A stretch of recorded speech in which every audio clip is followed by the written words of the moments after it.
के शीघ्र स्वस्थ होने की कामना की और इस बात की मुक्त कंठ से सभी ने तारीफ भी की कि मुख्यमंत्री स्वयं अस्पताल में एडमिट होने के बाद भी एक क्षण भी प्रदेश की जनता के हित का व्यर्थ न चला जाए। अकेले आज की बात नहीं है इस कैबिनेट की, आप रोज देखते होंगे, आज भी उनके दिन भर का शाम तक का शेड्यूल है संगठन के राष्ट्रीय नेताओं से बातचीत का। कल भी आपने देखा कोरोना से संबंधित बात, खुद स्वयं कोरोना से ग्रसित हैं, पॉजिटिव हैं, लेकिन प्रदेश के किसी भी व्यक्ति की मौत न हो जाए इस बात को चिंतित वो दोहा चरितार्थ होता है कि मुखिया मुख सो चाहिए खान पान को, पाले पोसे सकल तुलसी कहे। उस दोहे को चरितार्थ करते हुए आज प्रदेश के मुखिया ने एक वर्चुअल कैबिनेट बैठक की। उन्होंने स्वयं ने भी बताया कि दूसरी रिपोर्ट भी आई है और कल तक बुखार था, आज बुखार भी नहीं है और खांसी में भी आराम उन्हें हो गया है। और वास्तव में आज मध्य प्रदेश ने वर्चुअल कैबिनेट करके एक इतिहास रचा है जो याद किया जाएगा। वैसे तो ये कार्यकाल मुख्यमंत्री जी का इतिहास के रूप में याद जाएगा, बने तब से इतिहास सृजित हो रहे हैं। आज माननीय मुख्यमंत्री जी ने भी अपने उद्बोधन के पहले पूरे कोरोना की रिपोर्ट भी रखवाई है, जिसमें 20,300 से अधिक लोग ठीक होकर अभी तक घर जा चुके हैं, जो अपने आप में रिकॉर्ड है। रिकवरी की रेट भी 70% हम पुनः प्राप्त कर रहे हैं। आज की रिपोर्ट में आया कि 8,000 बिस्तर होने के बाद भी उन्होंने निर्देश दिए कि 12,000 की तैयारी करें। आईसीयू 827 के बाद उन्होंने कहा कि नहीं, 1,700 की तैयारी हमें करना चाहिए। विस्तार से बात हुई जिसमें यह विषय भी निकल के आया कि लॉकडाउन स्थायी समाधान नहीं है, दूसरे समाधानों पर सोचना चाहिए। आज माननीय मुख्यमंत्री जी ने सभी मंत्रियों को पुनः कहा कि माननीय प्रधानमंत्री जी का आत्मनिर्भर भारत जो है, उसके लिए आत्मनिर्भर मध्य प्रदेश बनाने का आप अपने अपने विभागों का सभी जो संकल्प है, जो कार्य योजना है, उसे 15 अगस्त तक पूरी करें और उसमें ले लें। आज मध्य प्रदेश की कैबिनेट ने बड़े महत्वपूर्ण निर्णय लिए, खासकर चंबल एक्सप्रेस वे जो था उसका आज नाम ही परिवर्तित करने का उन्होंने सोचा है कि चंबल प्रोग्रेस वे के नाम से जाना जाएगा, चंबल एक्सप्रेस वे। अब उसका नाम चंबल प्रोग्रेस, और ये नाम वास्तव में सार्थक भी होगा।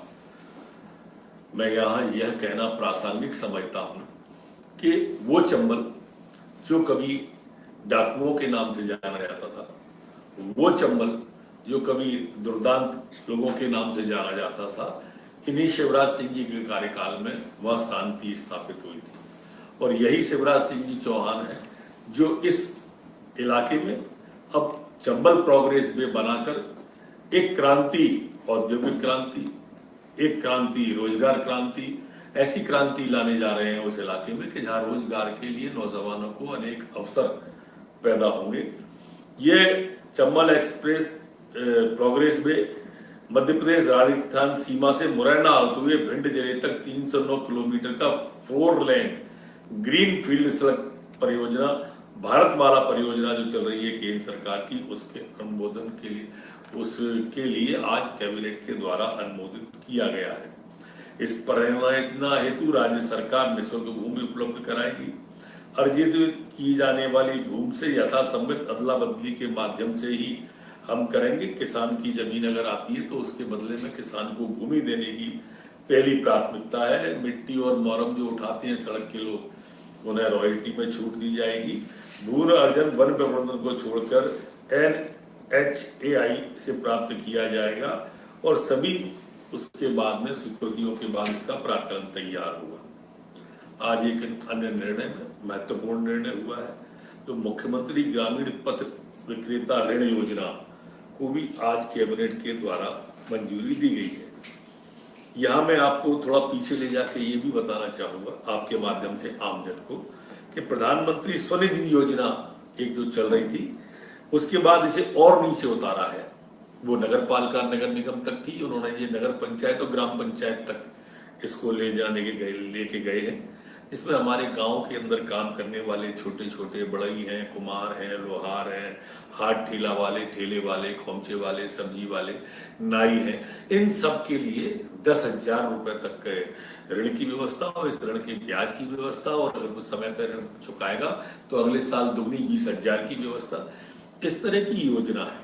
आज मुख्यमंत्री जी ने चर्चा में ये भी कहा कि नगर पंचायत, ग्राम पंचायत अथवा जनपद पंचायत के स्तर पर सभी जगह पे वहां के प्रभारी मंत्री और स्थानीय मंत्री जो थे, ये सब लोग एक कार्यक्रम करके ये बांटेंगे।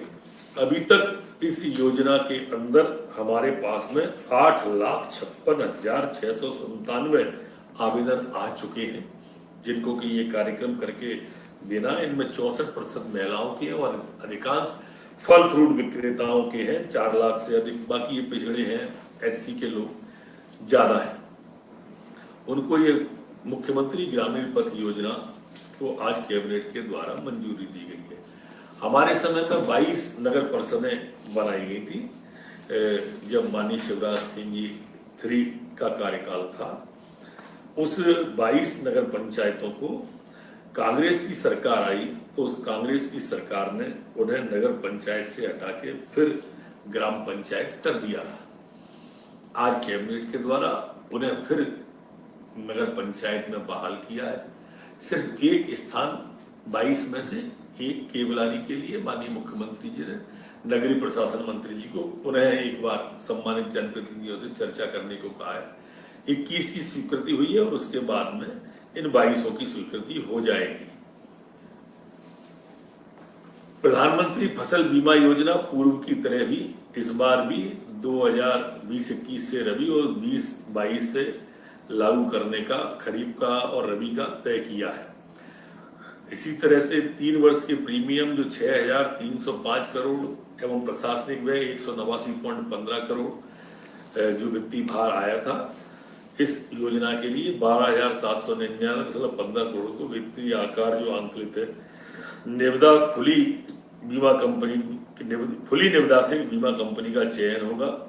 स्केल ऑफ फाइनेंस की 6% राशि योजना अंतर्गत बीमित राशि मान्य की जाएगी। एक बहुत कैंपा योजना बोलते हैं, CAMPA कैंपा योजना जो फॉरेस्ट विभाग की है, आज उसको भी मध्य प्रदेश की कैबिनेट के द्वारा मंजूरी दी गई है। इस योजना में काफी बड़े काम ग्रामीण क्षेत्रों के हैं, खास करके जो बिगड़े वनों का सुधार है, नदियों का पुनर्जीवन है, जल संरक्षण के कार्य हैं, गांवों सीमा में वन क्षेत्रों और बांस रोपण को बढ़ावा देना है, वन्य प्राणी संरक्षित क्षेत्रों को स्वैच्छिक विज्ञापन है, क्षतिपूर्ति का वृक्षारोपण है, नगर वनों की स्थापना और अनुरूक्षणा और जल संरचनाओं के विकास को इस कैंपा योजना के अंदर लेने का प्रस्ताव है।